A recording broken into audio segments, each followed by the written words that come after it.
Lovely to have you back with us, Sedef, and welcome Liz and welcome Christian. It's great to have you with us. So we're joined by Elizabeth O'Neill, who's Head of Projects and Change at Charities Aid Foundation, and Liz is helping to deliver technical and cultural change to motivate society to give more effectively. We've also got Christian Harris, former head of digital entertainment at 3, and Christian was responsible for the digital content strategy and execution for 3 here in the UK. And Sedef, we heard from you earlier. You're the interim chief digital and product officer at the Natural History Museum, and we heard a great presentation earlier from you on kind of your response to COVID-19 and the digital journey over the last 2 years you've taken. So thanks again for that. I think a good place to start with the panel session is kind of defining digital transformation. So I think everyone has their own kind of formulation of their idea of digital transformation, what it means, whether that's cultural, whether that's technology investment, and whether that's disruption. So if we could start perhaps with you, Liz, on kind of your definition for digital transformation and what it means to you. Oh, so it's really weird, isn't it, as a statement? It's one of them kind of catch-all statements that means everything and nothing all at the same time. So for me, it's about people. It's about getting what people want and need from you as an organisation in a way that works for them, and that's both your customers and your employees. And technology is only actually a very small part of that. We need to put people at the centre of it, and then figure out how technology can help make that a reality. And that's what the transformation piece is for me. Thanks, Liz. And perhaps Christian, if you could define your digital transformation. Hello, everybody. So I'm Christian Harris. I recently left 3 UK and I'm joining a new venture in July. So at the moment, I'm going to be talking about this from my own personal perspective and also historically what my previous role. 3's been on a digital transformation journey for. It's probably more complex in their case than the panelists and maybe most of the people joining this webinar, because it's a organization at its heart running a network led operation. For a business like that to do digital transformation is a number of things, but first and foremost it meant moving all the IT infrastructure into the cloud, and that's a private cloud network. And the previous speaker from Vonage talked a little bit about this. There's different forms of cloud IT, but for 3 and for all telco businesses, that means managing all your technology in data centers around the country or around the world. That's the first thing. The second thing, as Liz mentioned, is about ways of working. So it's about people. What do people do? How do they operate together? What's the target operating model for that? So that changes and has been accelerated by COVID-19. And then the third thing is the way that the customers experience your service. So, for example, the actual moment when 3 decided to kick off the digital transformation program was when eventually somebody said that the top-up process for pay-as-you-go was so utterly horrendous and so impossible and so convoluted and slow and difficult, we have to undertake digital transformation, even if it's going to cost us a huge amount of money, which it does. So those are the 3 areas that I think constitute digital transformation for a business like 3. Nice, thanks, Christian. And then back to you, Sedef, with regards to that. What's your kind of definition of digital transformation? So I absolutely agree with Liz. People are at the heart of any transformation, but it's also very much in the institutions that I've worked in, so particularly the British Council and the Natural History Museum, so both public sector, it's absolutely a culture shift. And in both of those organisations, a discrete space has been carved out for the new digital teams, and significant investment has been put into those. And then it's about getting that team set up and running and getting brilliant stuff out there to the public. And then the second phase of that is integrating, bringing the rest of the organisation with you and upskilling across that organisation as well. So from my perspective, it's a culture shift and it's centred around people. Thanks, Sedef.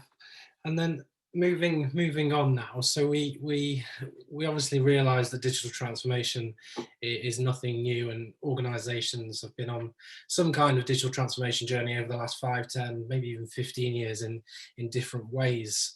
But now, due to kind of COVID-19, it's been forced upon many organisations. Sedef, you mentioned earlier about your pivot in response to COVID-19 and the need for that kind of rapid change.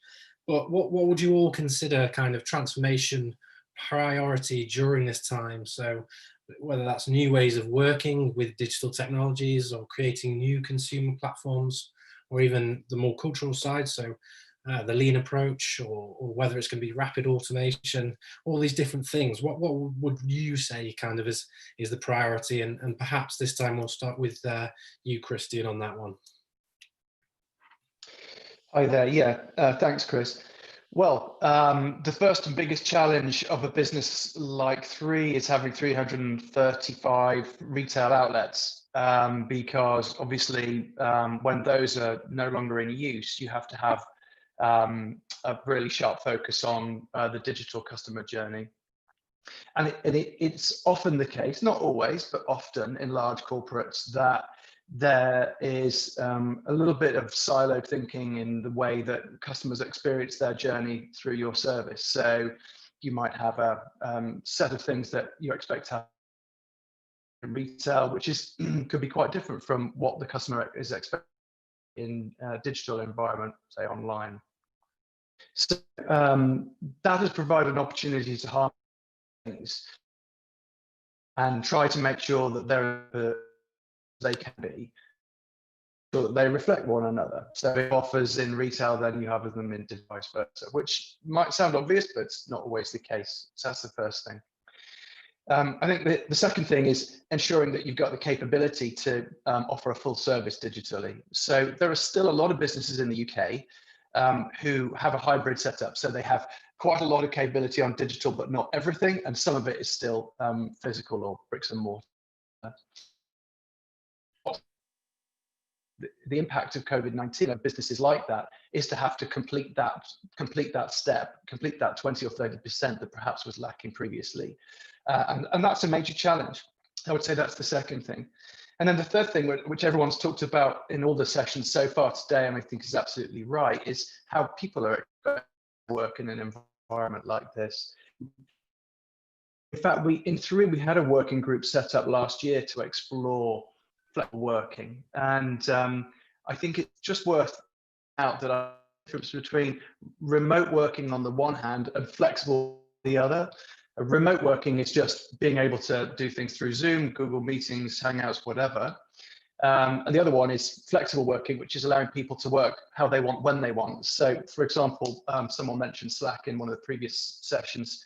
You know, Slack is a wonderful tool. Slack is all about flexible working. It happens to be remote, but it's flexible because it allows you to post information and documents and conversations at night. So I think those would be the three things that I would really focus on.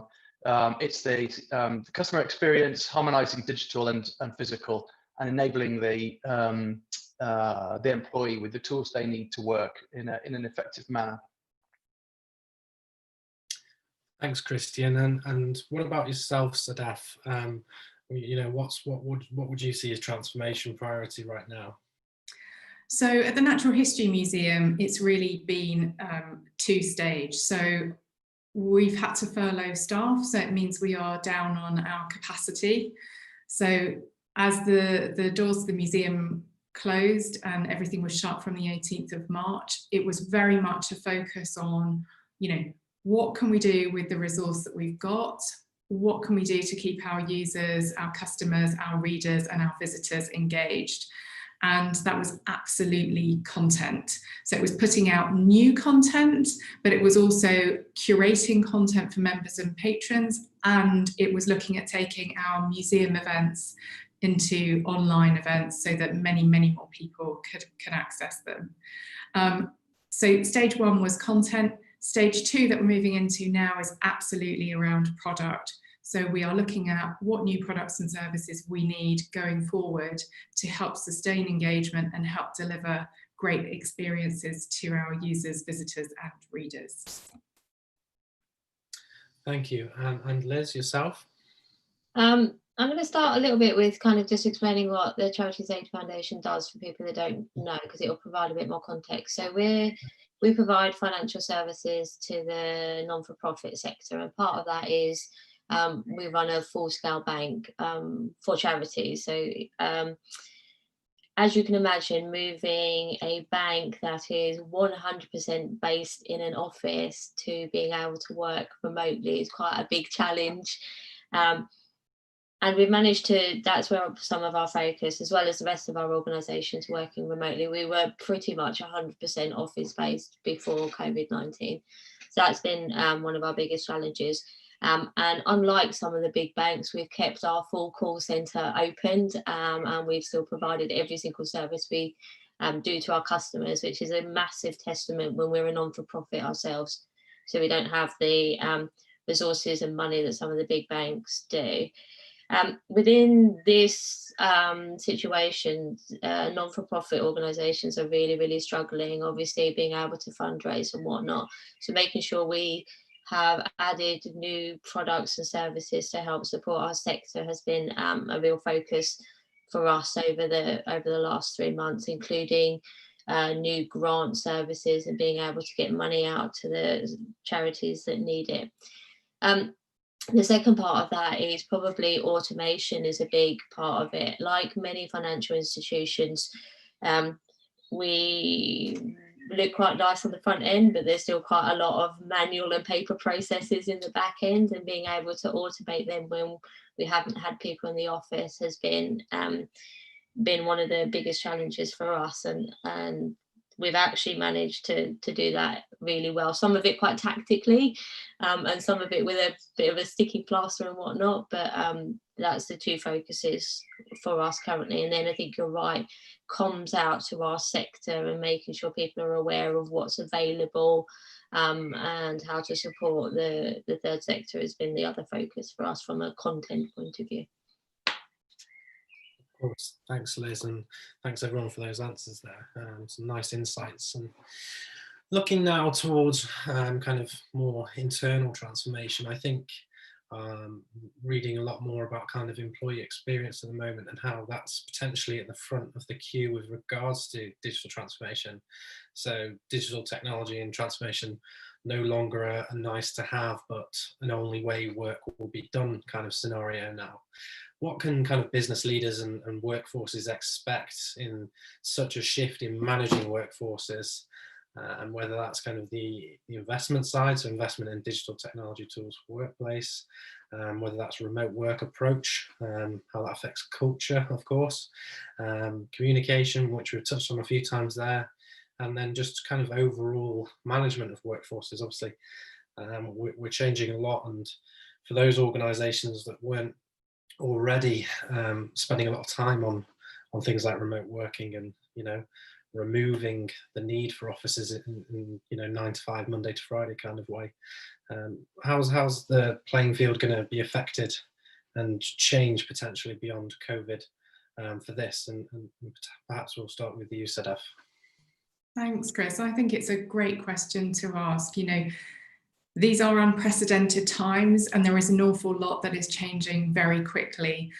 I just want to kind of bring the conversation round to remote working approaches. When you've got Silicon Valley, Facebook, Twitter, for example, saying, there is no need for employees to return to the office, they can effectively work from home forever. we do have to look at how we can flex to better meet people's needs. And I think we've all seen, it's been a great experiment during COVID-19. I think we've all seen that teams are able to work, teams are able to function. And not only that, they're able to kind of get great stuff out whilst a crisis is happening. So I think as employers, it's great, when people go for interviews and say, I can work from home one day a week. This is a great company. They offer flexible working. The idea of flexible working will have completely changed as a result of COVID-19, and it will require organisations and employers to really place their trust into their employees. I was speaking with Andy Budd from Clearleft, and he'd said, why can't you have a nap on your sofa for an hour at 3 o'clock and then pick up work afterwards? So I think there will be some flex around what we think of in terms of what is a work day, what are core hours, when must people be on, and it will come down to trust, but I think nothing will be the same again. Yeah, certainly, I'm with you there, and some good points made, particularly around it, becoming that new normal. I think things will change beyond this. What are your thoughts on that, Christian? Yeah, I mean, this is the question, isn't it? I mean, this is the big question. To what extent is society and working life going to change? I think that the announcement by Twitter was quite pivotal, and I can imagine people looking at terrible job offers and saying, well, one allows me to work whenever I want, wherever I want, doing job X and doing the same thing. I've got another company that's got its feet in the 20th century and requires me to go to an office. What's with that? Crazy request. I actually think the pendulum will fall back somewhere in between the two. I still think that there are conversations, insights, creativity, and thinking that happen only when people occupy the same physical space. I do believe that there will be a value in continuing to attend somewhere, and it might not be a formal office place. It might be something else on a regular basis, in order to exchange ideas, in order to invent, in order to inspire, and there are some amazing tools out there, and goodness knows if COVID-19 had happened in 1995, it would have been a very difficult experience, much tougher for all Western economies to deal with. But still, I would still argue that there is a logic and a value in people attending some physical location to do things together. We are physical beings at the end of the day. But I think that needs to be managed in a way that's consistent with people's work-life balance. And I think there's a recognition now that there does need to be an adjustment in that regard. There needs to be some reevaluation in terms of what people's expectations are and what employers can require. So it could be that, in any given 5-day working week, there's 2 days where you're expected to be in the office, and the other 3 days you work how you want, or you work when you want, or, as long as you're delivering the projects that are expected, that you do that. And the responsibilities on the employer to ensure the tools are available to empower the employee to deliver on those results. But I don't think that the last employer relationship point of view will be total flexible working and remote working on that basis. I think that's very unlikely. I still think there's a role for physically sharing a space on a regular basis, and I think it will benefit the individuals and the business to do that. Yeah, most definitely. I think at the end of the day, face to face is always going to be the best form of communication. We're, at the end of the day, we behave like animals, and we read behaviours better that way, and come together better that way. So fully with you on the requirement for being in physical spaces, and moving innovation forward in that way. Liz, did you have any thoughts on that? So I couldn't agree more with Christian. I think there is still definitely a need for that physical connection.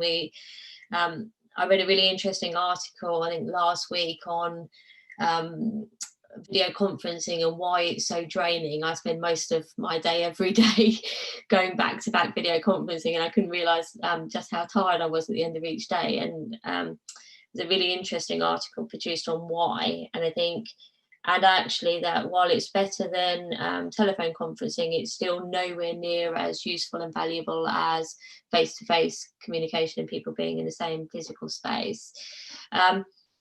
I think it will depend on the organisation. So we're hearing a lot of noise about it will be a new change, a new normal, but I work within the financial sector, which is very traditional by nature and can lag behind. So I think it will depend on the organisation and what each organisation needs from its people and how it chooses to work. I don't think everybody's going to go back to being back in an office full time, because I think this has actually empowered employees to be able to have that conversation that with the evidence that, hold on a minute, we've been working at home for 3 months perfectly fine, there is no need. So I think it really empowers our employees to be able to have conversations to break down some traditional stereotypes that still exist in quite a number of organisations, I feel.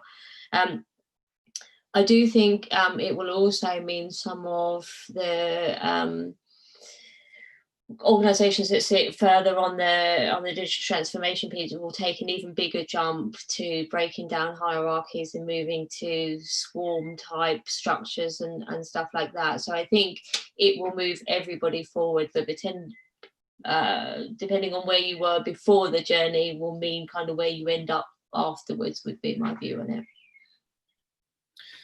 Nice. And just before then as well, we've touched on Slack multiple times throughout this morning, and that's typical of how the digital transformation conference goes. A lot of people do pick up on that and speak about Slack and how wonderful that is as a communication tool. Are you using kind of any other tools within your organizations? Christian, with you, I guess it would be when you were working at 3 that kind of do enhance employee experience, whether that's communication tools or gamification tools within the workplace. In your experiences, have you seen any great, working digital tools in the workplace on that? And I guess we'll start with you there, Christian. Yeah. I'd like to answer that, but just very quickly, I'd like to just pick on something that Liz said there, because I think there is one emerging benefit of the recognition that projects can be done effectively remotely or digitally, which is to widen the pool of talent available to businesses to be able to, Liz mentioned this idea of kind of, very fluid sort of working arrangements. I think there's going to be a major shift as a result of digital transformation, which allows businesses to reach way beyond their normal talent pool, to create projects which have roles which are highly targeted, highly focused, but temporarily and intensely brought into use in order to deliver something over a relatively short horizon. And that is actually a benefit. I mean, in all of the challenges that we've discussed today, it's an emerging, maybe really huge benefit that if I need someone of a specific skill set, I can get that person from, Brazil or Jakarta. I don't have to just look at the M4 corridor. Do you know what I mean? So I just wanted to make that point. Then in terms of the tools well, I mean, it was Microsoft Teams, which I have to say is really a pale imitation of Slack, but it's kind of like a version of Slack, but it's a Microsoft product which does all the same things, allows you to create groups and create rooms and chat with discrete groups and post documents and track projects, etc. I think one of the challenges isn't so much are there the tools out there, it's the proliferation of tools, and it's also the manner in which they're used. So for example, one thing that I noticed, it happens a lot in my previous employer, is that you started to see discrete groups appearing within, for example, WhatsApp. So I might have, out of a project of 25 people, I might have 9 of them are on WhatsApp having a sort of conversation over here, and then there's a broader conversation in Teams happening over here, and that perhaps not all the information that's in WhatsApp is being shared in Teams, or some variation of that. And so you end up with a kind of not everybody knows everything scenario, because you do need some kind of governance around these ways of working. You do need some kind of rule set that says, look, you know, if we're going to use Jira, we're all using Jira, and we're all going to run our projects through Jira, and I want all the comms to go through Jira, and that if you have a Scrum Master, that you know, that gets managed in an appropriate manner, because otherwise you end up with some people know things that other people don't know, and it can be a bit disruptive in the delivery of a project. So I think it's really about how you manage all these tools and ensuring that, you know, there's some structure and there's some rules around that which are fair and open. Of course, I think you raise a very good point on the governance side of things, and it's definitely something, as kind of digital workplace tools evolve, I'm sure will become kind of more common ground. So yeah, that's an interesting point that you've raised there. And Sedef, you were one of the speakers earlier that had mentioned Slack. Are there any kind of other digital tools that you use and are a fan of? Yeah, so we as a digital team have been on Slack for years, and we've just sort of transitioned over to Microsoft Teams, and it, you know, at times that's been a bit frustrating, trying to get your head around everything that's happening with COVID-19 while still delivering all of your work and transitioning to a new tool that, you know, I mean, it really does pale into comparison against Slack. But also, you know, Google Docs is great for real-time collaboration. And we use that all of the time. And what we've started doing more recently is addressing that challenge of, how do you run a workshop remotely? So we've been trialing a bunch of kind of whiteboards, of workshop collaboration tools, and I went to a brilliant workshop set up by our lead UX designer, and she'd done a bunch of pre-work, had a bunch of post-its up, had pulled in some kind of animations and pre-populated it with questions. So in terms of running creative workshops online, although usually lots of preparation goes into workshops, I feel like you need more preparation for a digital workshop.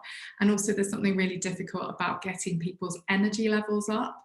So if you're in a room all together, you get a buzz, people start to bounce ideas off of each other. When you're communicating through a video call, you got, you know, one moment at a time you're facing front on, looking at the other speakers, then you're in the whiteboard, and then you're coming back to see what you've missed in terms of body language and non-verbal cues, but obviously that's only from the waist up. So it's a different experience. And, you know, Marty Kagan is a big believer and a big advocate of co-located product teams work best. You know, it's that cross collaboration, it's that water cooler conversation. I heard that Google elongates and kind of delays queue times in its canteens to allow for those sparks of innovation that would never normally happen because those two people are not working together. So my worry is, you know, in the short term, this is brilliant, but in the long term, how do we keep that creativity going? How do we foster those kind of incidental moments that lead to brilliant things being created? So yeah, lots of good tools out there. And Teresa Torres is a big fan of Miro, and we've just started trying that one as well. But, you know, I think time will help us to understand what the limitations of these tools are. And I kind of agree with the comments Christian was making around probably being in an office part-time, but also kind of having a bit more flexibility and working from home more often than not, because we need a balance of both of those things. Sure, nice points there, and I'm kind of glad that you've mentioned about live workshops as well, because we've got a presentation tomorrow with the head of user experience from Aegon joining us tomorrow for a presentation all about how she did a virtual sprint over 3 different countries. So be some interesting insights on that one. So nice that you've picked up on that one as well. And for yourself, Liz, has kind of there been any standout workplace tools or technology that you've become a fan of? So we're pretty much the same. We've literally just in the last couple of weeks rolled out Teams across the whole organisation. We have some significant security, GDPR and regulatory stuff that we have to work through to do anything at all, because of just the nature of what we do, and the sharing of data. We have used Jira extensively for years and years and years now, and that's a lifesaver for making sure kind of work gets done and flows and what's not. So that's been useful. I think one of the big things that we're kind of still working on is communication across our whole organisation. So like all staff briefings and stuff like that. Normally we would be very physical and get people together and be able to communicate and ask questions and whatnot with our leadership team, and finding a way of doing that works for everybody has been really good. I'm going to probably raise something else that maybe not necessarily digital transformation, but something that we've definitely struggled with. A lot of us are based in Kent, where our head office is, and obviously we're in the country, so broadband connection is a challenge. And when you're running 2 call centres remotely with people over broadband, making sure that just getting the basics right with people are able to connect, they're not falling in and out, they can actually deal with video conferencing without it continually breaking up, has been some challenges for us. And I'd imagine every organisation with people in different parts of the country and whatnot. I think from a tooling point of view, we're still trying to figure out what's best for even just the basics, things like getting documents signed. We do a lot of wet signature still, again because it's financial monies and whatnot, so putting in some basic automation tools that we hadn't even really thought about previously, because you just walk upstairs and get somebody to put a signature on it. It just doing some of them bits have been an interesting journey for us. And what we have still done fortnightly system level releases while everybody working remotely. We deploy content daily. We've deployed a whole new telephony system while in COVID as well. So there's been some interesting activities going on from a tooling point of view for us. Nice. And Liz, I think you and I both sat on a panel, I can't remember if it was last year or the year before, where we discussed digital transformation. And I think there was a bit of disdain with the word or the phrase digital transformation, and it was much debated on that panel of, what it really means. And at the end of the day, we all realise that it's a huge encapsulating buzzword. And I have to defend the phrase because our conference is named from that. But is it now time, do you think, to kind of slow down digital transformation efforts and put in kind of more sustainable approaches to working? We keep hearing in the press and across business press, especially about the new normal, and I think personally it's a bit of marketing jargon, but what exactly is this new normal, and are we going to be looking at less investment in digital technology or more as a result of the virus? So I totally agree with you. There is no such thing as normal. Every organisation is different and they're at different points in their journey. I don't think it's going to reduce investment in moving us forward from a digital point of view. I remember the debate and argument quite well on the word transformation, and I was definitely on the other side. I don't like it. It's about how do we move forward, and whatever we have to give it a name. So it's probably as good a name as any. I think what we're going to see is a bit of a rationalisation as the tooling becomes the norm. We've seen across our organisations and pretty much everybody I talk to in the industry, there's pockets of different tools and pockets of different approaches. And I think I think we're going to standardize that more in the coming months and whatnot, because of exactly what Christian said about making sure everybody gets access to the information and how that works. I think that every organization is going to find their own new normal, and I think if I had to pick a middle ground, it will be that kind of 3 days out, 2 days in an office or some kind of location. If I had to pick a norm, I think that's where it will land. I would love to see more and more organizations moving towards a more swarm type structure and a flatter structure, and giving people true flexibility of working, because that's not just about the location you work in, it's about caring about the outcome of the job and not the timing and the hours or the location of it. And I think some of the people that were already further ahead will take that natural next step. So I think that'll be really interesting to see.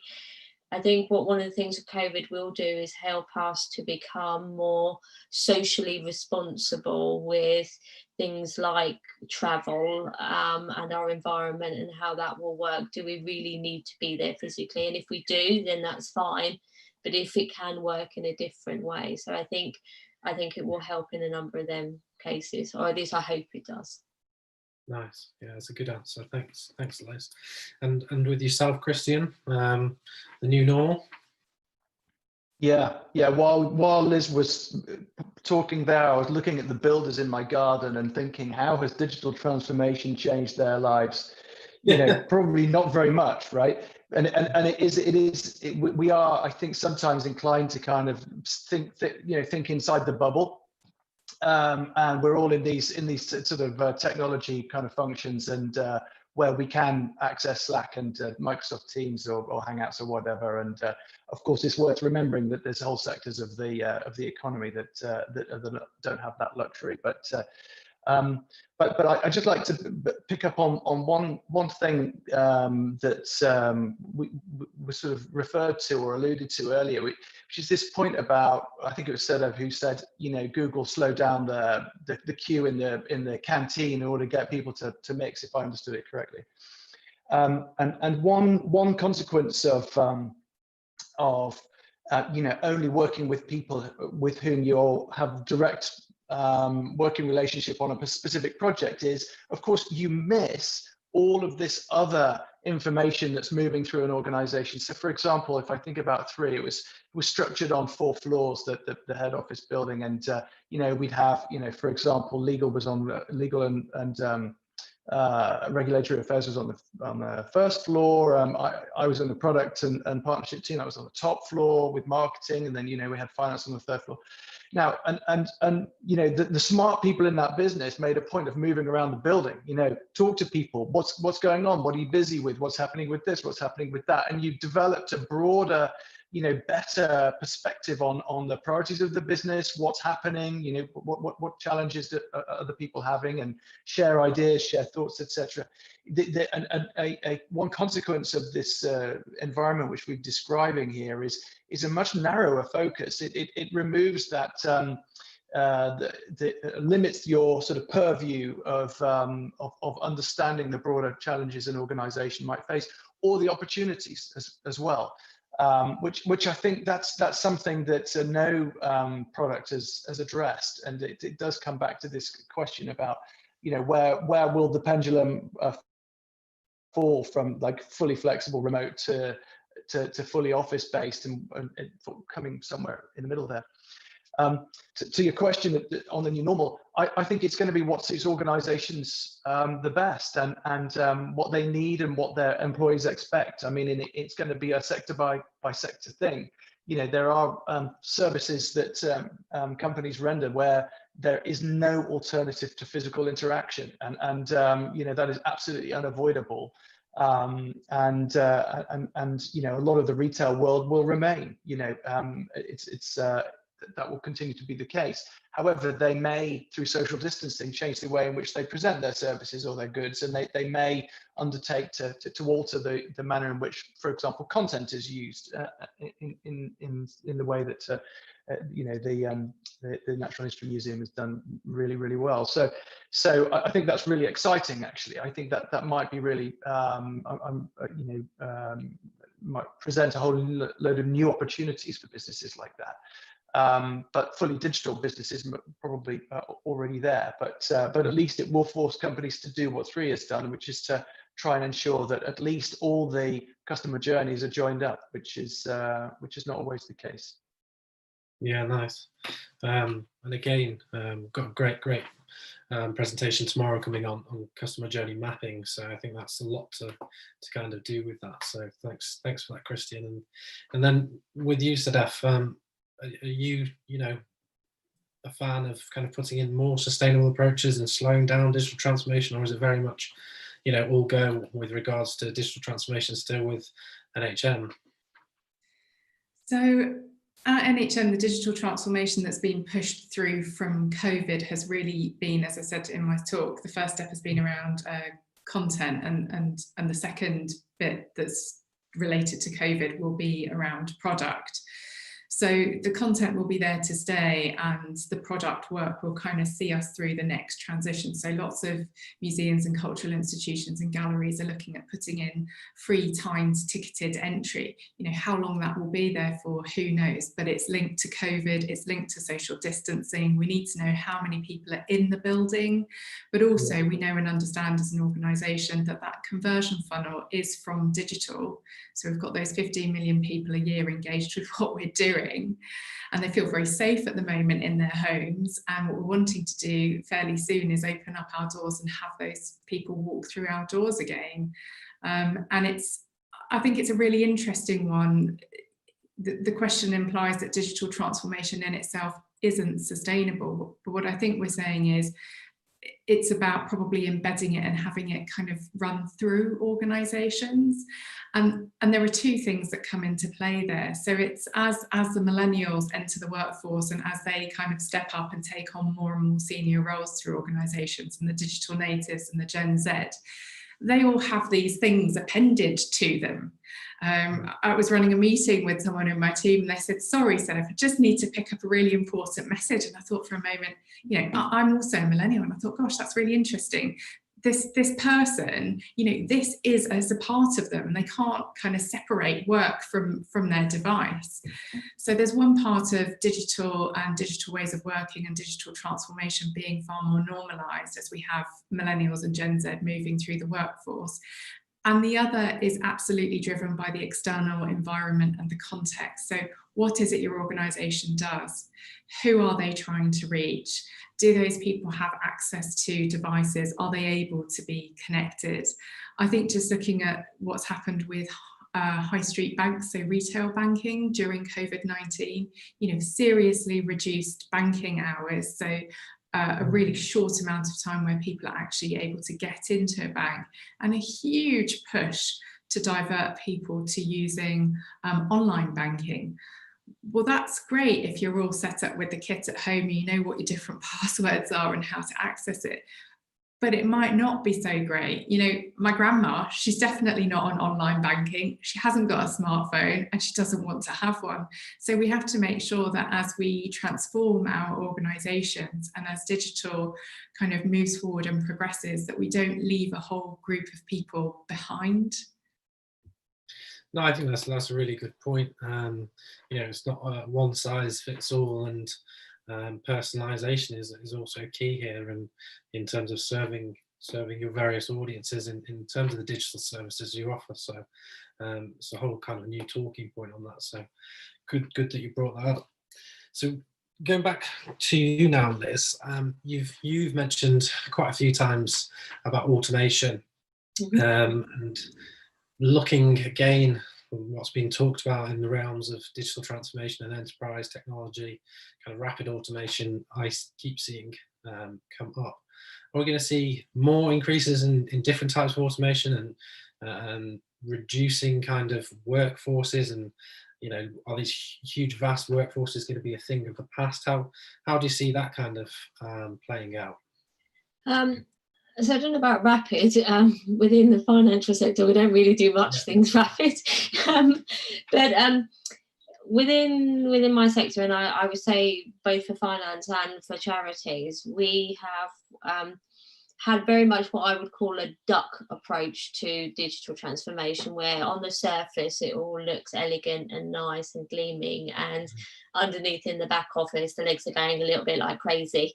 And we're going to need to solve that problem, especially where paper is concerned, because it's just not going to work with a flexible working arrangement and with social distancing and people touching stuff and whatnot. So workflow management, and the reduction of paper and the automation of everything from online applications through to signing off invoices and whatnot, I think is going to be the bit. I think it's going to require rapid automation, but depending on what you feel the word rapid means, I don't know whether that's days, weeks, months or years, but I think it is something we're going to increase focus on. What that does to the workforce will be really interesting, because I don't think it's actually going to reduce the workforce in a number of areas. They're going to realign the workforce into other areas that will make it more important, whether that is making sure that we still have appropriate telephony type banking for people that aren't comfortable with online banking, whether that means more people writing content to make sure that we've got them stuff, whether that's people looking at the workflow systems to make sure that they're optimized and things are still going through the relevant things. So I think it's more that the physical aspects of the work is going to change. So it will be on a screen rather than on a piece of paper, but it won't necessarily reduce the workforce, would be my view on it, particularly within my industry. I think we have to streamline stuff for automation. We have to make sure that every touch point is absolutely necessary, and reduce the number of touch points as much as possible. I know loads of organisations that to get something from A to B has about 20-30 different touch points, a lot of them there because they've historically been there rather than actually are still needed. And I think in order to automate, we're going to have to really challenge ourselves with, does this step really need to happen? Why does it need to happen? Is it because we just don't trust people? Is it because Fred just likes it that way? Is like, what is the reason for this point, and can we remove it? And I think that's the only way we're going to get to rapid automation. Thanks, Liz. And Christian, your thoughts on that? Again, I'd like to just briefly go back to the previous point, because as we talk through these things, then I think about additional things to say. Yeah. But just on the one major benefit to the transformation programs that we're seeing, and everyone will have seen evidence of this, is the positive environmental impact. And I unfortunately have been guilty of this a lot in the past, of getting on planes to go to 1-hour meetings in other countries and things like that. But more on a more practical basis, not having to get in a car to go to work every day. I mean, that is a huge positive for the environment, and also the explosion in cycling, which is and now the government's commitment, I think it's a couple of £2 billion in the UK to invest in cycle lanes in cities. A lot of Scandinavia and already have done that 30 years ago, but it doesn't matter. Let's do it now. It's going to be a really positive thing. So it is actually creating societal change, and that societal change has a lot of net benefits to it in terms of people's physical and mental well-being, as well as the environmental impact. So I think that's it's just worth pointing out some of the positives to all of this. On the automation thing, yes, I mean, I agree with everything Liz has said, and I don't have a huge amount to add. I mean, I think all businesses are looking to try and find efficiencies through automation, and I think for some it'll be really dramatic. A former colleague of mine works in an AI business that have successfully automated mortgage applications for, I think it was Halifax, and managed to, remove the human process in the majority of cases for being able to assess the credit risk of mortgage applicants. That automation is saving Halifax a huge amount of money, and it speeds up the process for that. So in those cases, I think something like AI or ML, machine learning, can have a huge consequence, and the same could be true in a lot of other sectors. But I think where businesses can do it, they absolutely should. Yeah, nice. And Sedef, have you got anything to add on the subject of automation? Yeah, so I think automation has a role to play across many different businesses and organisations. If I think about some of our own work, Amazon's brilliant feature of people that bought this were also interested in X, Y, and Z. At the moment we kind of curate content by hand. It's a personal service, and it's based on what our users are interested in. Could I see that being automated? Absolutely. If I look around, there are small everyday things that take time and an investment from people in order to deliver the best to our customers, users, and readers and visitors. Is there a role for automation? Yes. And I think it's really interesting. When I was at the British Council, they had published some research into what will kind of future skills be, what will be valuable, what should the youth of today be kind of training up in line with this automation. There were some brilliant stats a few years ago about the percentage of the workforce that would be out of work in America due to automation.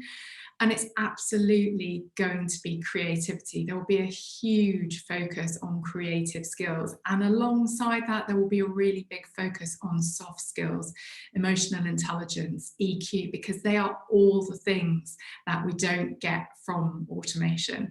And if you like, automation, I tend to have quite a rose-tinted view of it.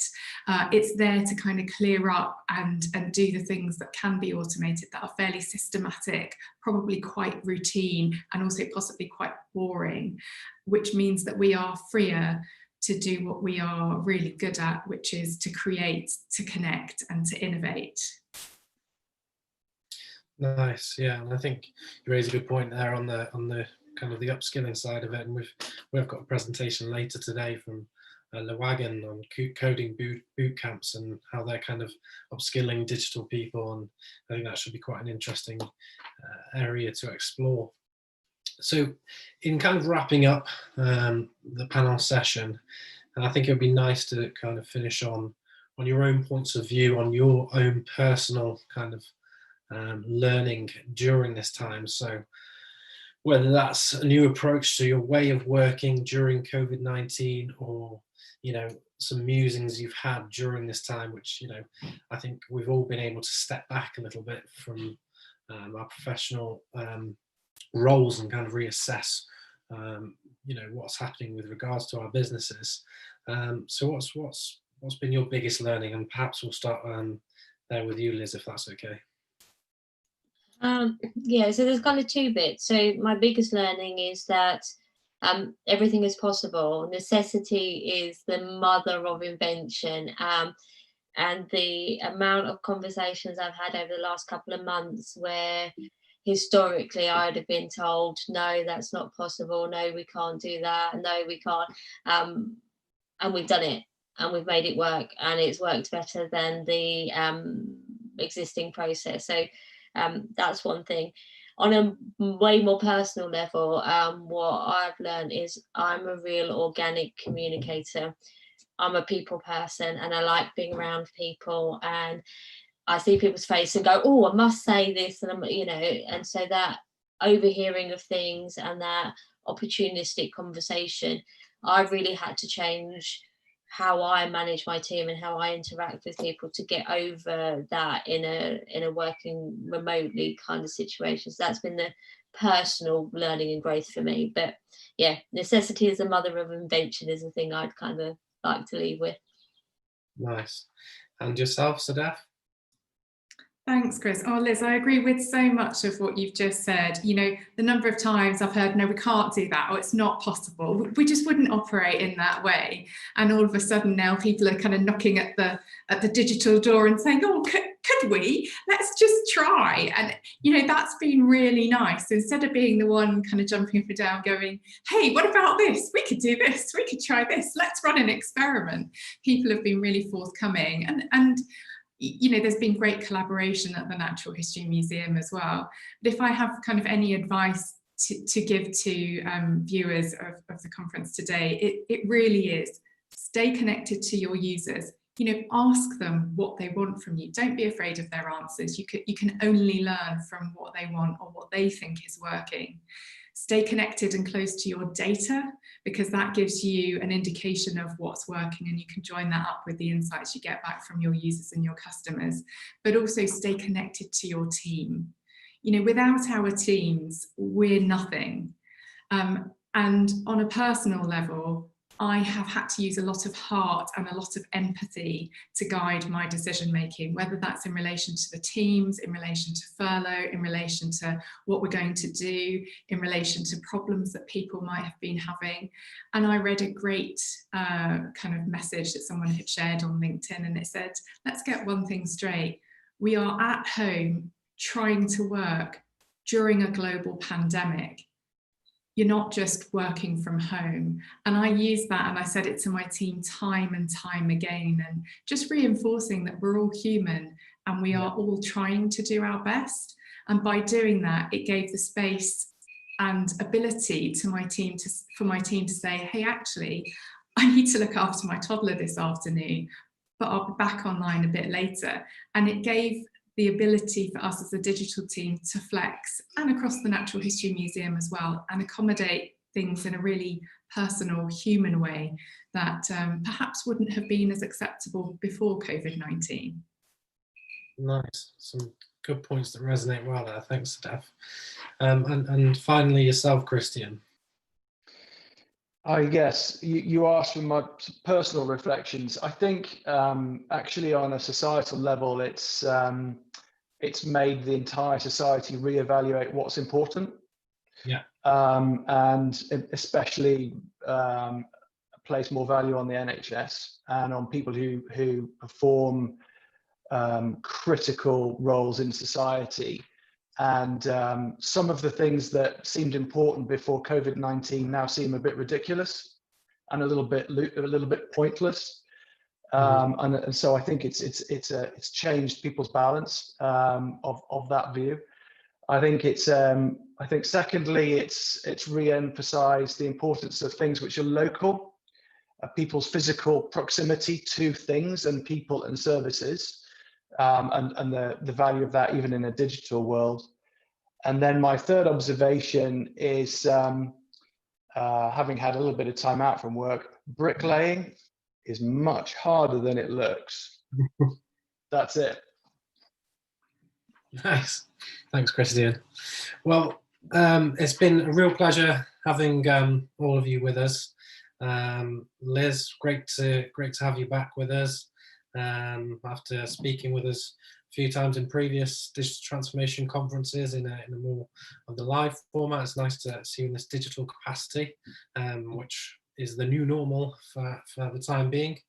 Sedef, thanks for joining the panel as well. It was great to hear your presentation earlier, and lovely to have you with us on the panel as well.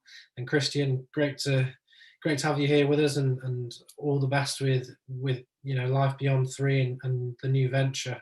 I'm sure your expertise will be greatly used in that respect. So with that, that's the closing of the panel session.